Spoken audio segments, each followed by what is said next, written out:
Welcome back, everybody. We just got back from the pumpkin patch, a little bit of family time, but as the sole provider for this house, grocery shopping is always something that I dread on the weekends. I always look back to my time living in Europe, and I can always say that grocery prices there were always cheaper. Though you can say, yeah, I was living in more affordable places. I came across this video and it shows the grocery prices in Germany at a grocery market, and honestly, it's cheap. Let's see what it looks like. Today I'm going to show you how expensive groceries are in Germany. A bag of mandarins, $1.69. $2.39 for 12 eggs. Baby bells for $2.79. Oat milk for 90 cents. Bio salami for $1.99. You can get real bread for $1.19. If you get a full loaf, you can cut it right here. One salmon fillet for $3.99. You can get 3 pizzas for $3.99. There are 3 pizzas inside. Red wine for $2.49. 6 pears for $1.49. Cucumber for 69 cents. 2 pounds of meat for $6.99. Strawberries for $2.89. Yeah, are you guys ready for the craziest thing? This much toilet paper for $2.69. And then 4 pieces of kitchen towels for $2.75. I honestly have no idea why toilet paper is so expensive in the US. You can get cat food for 30 cents. Let's head over to the sweets. 1 bag of raisin for $1.79. Chips are $1.19. Olive oil for $5.99. The prices here are insane. They're so cheap. You get some Gouda for $1.95. This huge pot of Greek yogurt, $2.29. Baby food is either $1.05 or you can even get something for 75 cents. 85 pieces of diapers for $5.39. Hand soap here for 65 cents. Toothpaste for 65 cents. Okay, let me know in the comments. Do you think it's cheap or expensive to shop in Germany? So I did go ahead and pull up a little bit of a price comparison here to what the average cost of these items is in the United States. And yeah, surprise, surprise, surprise. We pay out the ass for this stuff. A mid-range bottle of wine here, $15. 6 pears, $4.50. An English cucumber, $2. A kilogram, 2 pounds of ground beef, $13.80. A pound of strawberries, $2.73. 8 rolls of toilet paper, $6. 4 rolls of paper towels, $4. I question that because it is a lot more expensive if you're actually getting the premium stuff and you're not just getting great value brand. 100 grams of canned cat food, $1, so 3 times as much. A bag of Reese's candy, $3.50, so twice as much. 500 milliliters of olive oil, $15, about 3 times as much. A sliced Gouda, 250 grams, about $6, 3 times as much. 1,000 grams, a kilo of Greek yogurt, about $5. And as a father of a now 5-month-old child, thank you for being on the journey with me, even though I never talk about him on here. He's beautiful, gorgeous little boy. Jar of baby food here, 4 ounces, and that looked a lot more than that, is $125, so about twice as much. And 85 diapers. Here, $25, but if you go to Walmart, it's like $32, and that's the cheapest I've been able to find for like Huggies, the good stuff. So all in all, we pay about twice as much, right? That's a 100% markup that we pay compared to our friends over in the EU. First, let's just break this down a little bit. You see how happy this lady looks? Like, this is a Disney princess who doesn't actually have to look at her bank account every time she goes to the store, just to make sure she actually has enough to pay to feed herself and her kids and her cats, apparently. Everything she had put together was like 50 bucks. All that together in America would be at least $100. Like I said, this woman is living the Disney life, right? Instead of singing birds, it's just subsidized milk and affordable cheeses. But what do you get? The 2 systems that we have that actually gets our food to the markets are completely different. Our agricultural system is as capitalist as it gets. Now, the EU, is it a communist state? Yeah and no, of course it isn't. But the consumer preferences out there are at least based in reality. Everyone here eats like they're going to the fucking carnival. That's like that's fresh bread. If I want fresh bread, I got to go to Whole Foods, the only place you can actually get good fresh bread, and it costs $6.99. I remember living in Greece and it was €1. Like $1.10, $1.15. We treat a single chicken breast here like it's a piece of the Shroud of Turin. But there you can just go ahead and get a cutlet for the change that's in your pocket. We're told that this is the richest country in the world, but why does it feel like when I walk into the grocery store, it's like a post-apocalyptic wasteland? Like I'm gonna have to be fighting like wild gypsies in order for me to just get a bag of Funyuns. Like I said, it's not a socialist utopia. And that's always the biggest critics of Europe and the EU and the system that they have over there. That's always what they say. And it is kind of sort of like that, but at the same time, they just have very different way of approaching things. at least a lot different and normal compared to what we have here in America. Germany and a lot of the EU have a very competitive market when it comes to farming. It's like a no-holds-barred death match just to get those grapes on the shelf. And because there's so much competition, it's forced to keep the prices low. We have Aldi in the United States, but still we have the markups of tariffs and things like that, so you're not actually paying European prices, but you're getting pretty close. And they're not messing around. And Aldi is a great thing because if you actually look at the ecosystem of these areas where an Aldi comes in, it forces their competitors to lower their prices so they can actually compete. I'm talking about your Krogers, your Albertsons, even your Walmarts, your Targets, your Giant Eagle, Food Lion, the Piggly Wiggly, Publix, whatever you want to call it, wherever you go to, wherever you and your 500-pound wife hoof it into to go ahead and get your cheese poofs.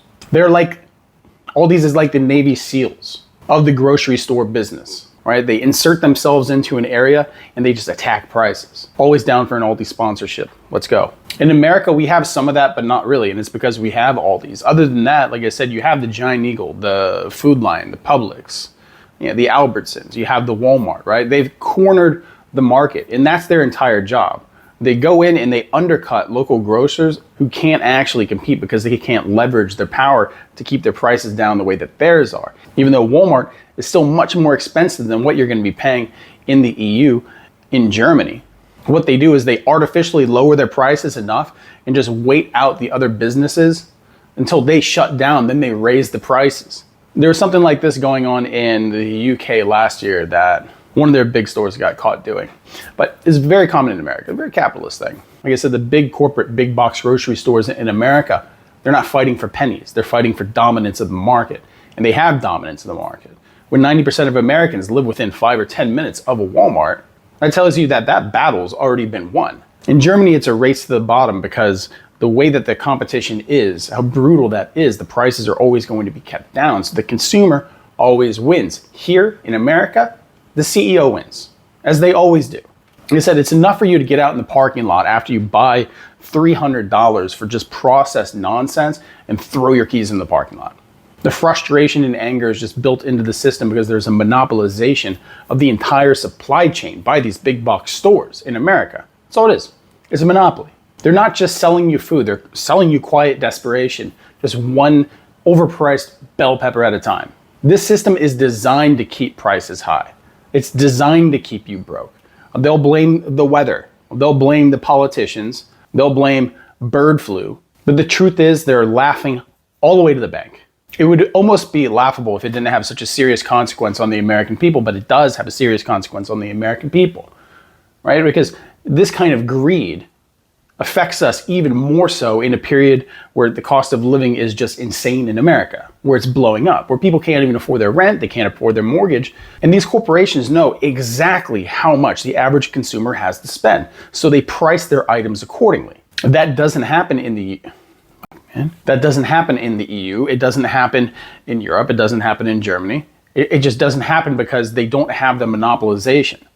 Right? It's one of the things when it comes to the density of Europe. The population density is so high that the foods don't actually need to go far. So the farmers can go ahead and they can transport these things to the places where they're actually being sold. Does it happen everywhere? No. But it happens enough to actually keep the costs down at the markets because that competitive part is there. If you cut out certain parts of the supply chain, if they were just never built up and never considered to be a normal part of the transit process, then that accessory price just isn't included in the final product being on the shelves. Listen, I know this is complicated. We're Americans. We're not taught to think stuff like this, but you just got to, right? Be a little frustrated about it. Be angry. Yell at your TV screen. Go outside and pick a fight with your neighbor. Do what you have to do. Get the frustration out, but I know it's there listening to this. Now let's talk about the government's role in this. And I know what you're saying. Large man, right? You hate the government. I do. But there's reasons for that. And although the European governments are not perfect, of course they're not, they still just have a different approach to things. And also, I don't know if you noticed, but anytime a bad decision, a bad policy is made in France, they almost burn the country down. We don't have that here in America. We're docile sheep. They have agricultural subsidies in Europe, but it's more geared towards keeping the prices down and making the food supply more stable. In America, because it's a monocrop culture, all of our government subsidies go into corn. They go into soy. They don't go into food that really hits the shelves. They just go onto the cash crops that are going to be exported. That's one of the reasons why we don't have the kind of competition that they have in Europe, because the incentive isn't to grow the kind of foods that people actually eat.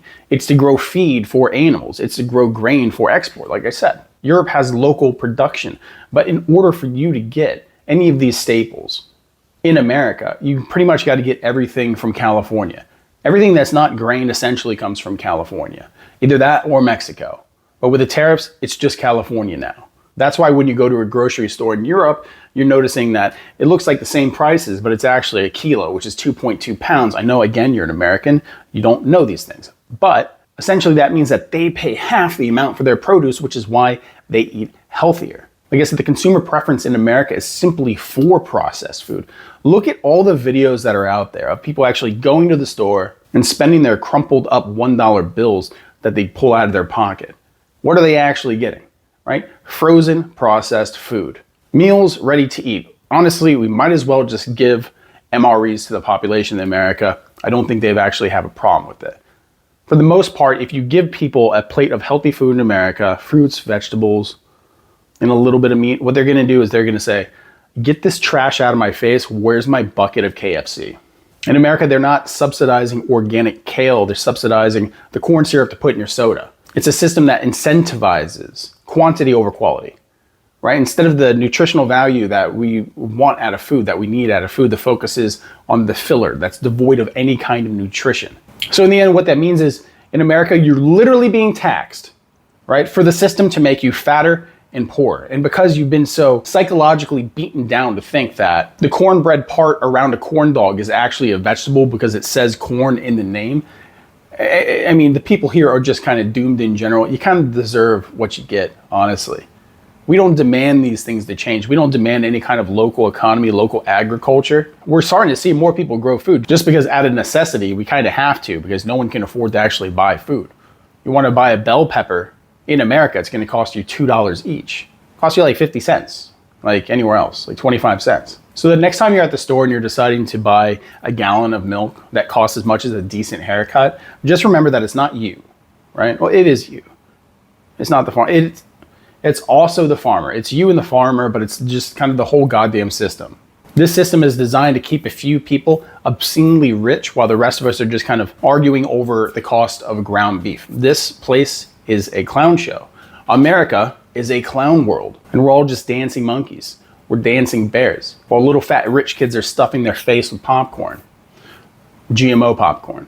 But anyway, if you're still here at this point, ladies and gentlemen, like and subscribe. If you have any ideas, fuck that. If you agree or disagree, right, with what I'm saying, if you actually think it's cheaper here because you're stupid, go ahead and put it in the comment section and let us laugh at you so I can go ahead and ban you and get you away from my algorithm. But other than that, it's the weekend, get out there, go to a pumpkin patch. That was fun. It had some corn, it had some ice cream with some fresh fruits in it. It had the pumpkins everywhere, the seasonal ambiance. You have to get into it sometime. I am a festive guy, believe it or not. Many of you are not going to believe that, but I love holidays. I'm not the biggest fan of Halloween because I'm not a gross pagan, but at the same time, I do love Halloween. I love the fall. The fall is beautiful, especially if we're in a frozen wasteland like where I'm at, and when wintertime comes around, you cannot get me to go outside. The only time you're gonna get me to go outside is when I'm in my truck going into the city for work. Other than that, everybody enjoy the weekend, and good luck next time you go into the Thunderdome that is your local grocery store. May the odds be ever in your favor. Have a good one.